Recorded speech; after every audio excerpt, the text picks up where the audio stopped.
Hi అండి. Welcome to అచ్చ తెలుగు రుచులు. నేను ఈరోజు రాగి సంగటి చేసి చూపిస్తున్నానండి.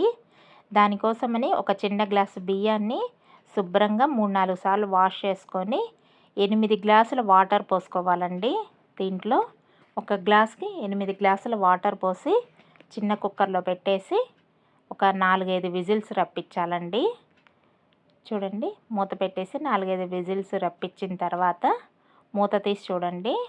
అన్నం ఇలా మెత్తగా ఉడికిపోయి ఉంటుంది. పప్పు ఎనిపేది ఉంటుంది కదా, దాంతో ఒకసారి బాగా కలపండి. నెక్స్ట్ తగినంత సాల్ట్ వేసుకొని బాగా కలపండి.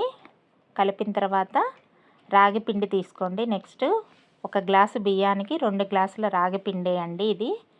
ఆ పిండిని కూడా వేసేసి కలపొద్దండి. కలపకుండా మూత పెట్టేసేయండి.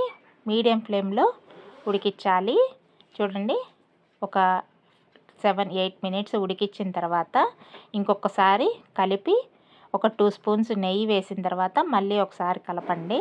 కలిపేసి నెక్స్ట్ కొంచెం నీళ్లు చిలకరించండి. నీళ్లు చిలకరించేసి మళ్ళీ మూత పెట్టేసి సిమ్లో పెట్టాలండి. ఈసారి సిమ్లో పెట్టేసి మూత పెట్టి పచ్చివాసన పోవాలి. లోపల అంతా ఏమన్నా ఉండలున్నా మొత్తం కరిగిపోయేటట్టు పెట్టేసి 5 మినిట్స్ తర్వాత మూత తీసి చూడండి, ఇట్లా ఉంటుంది. ఈలోపు మనం ఒక గిన్నెకి నెయ్యి రాసుకొని పెట్టుకోవాలి. చూడండి, మొత్తం బాగా రాగి సంగటి రెడీ అయిపోయింది.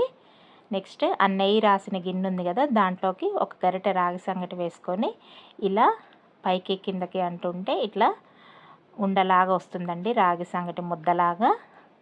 చూడండి, ఒకటి ఇట్లా చేసాం కదా, ఇంకోటి కూడా ఇట్లానే చేస్తున్నాను. చూడండి, ఎంత బాగుందంటే టేస్ట్ అంత బాగుందండి. మేము ఇదే ఫస్ట్ టైం చేయడము, కానీ టేస్ట్ మాత్రం చాలా బాగా వచ్చింది. దీంట్లోకి పచ్చి పులుసు చేశానండి. పచ్చి పులుసు పల్లీ చట్నీ చేసి నంచుకొని తిన్నాము. చాలా టేస్టీగా ఉందండి. మీరు కూడా ఒకసారి ట్రై చేసి చూడండి.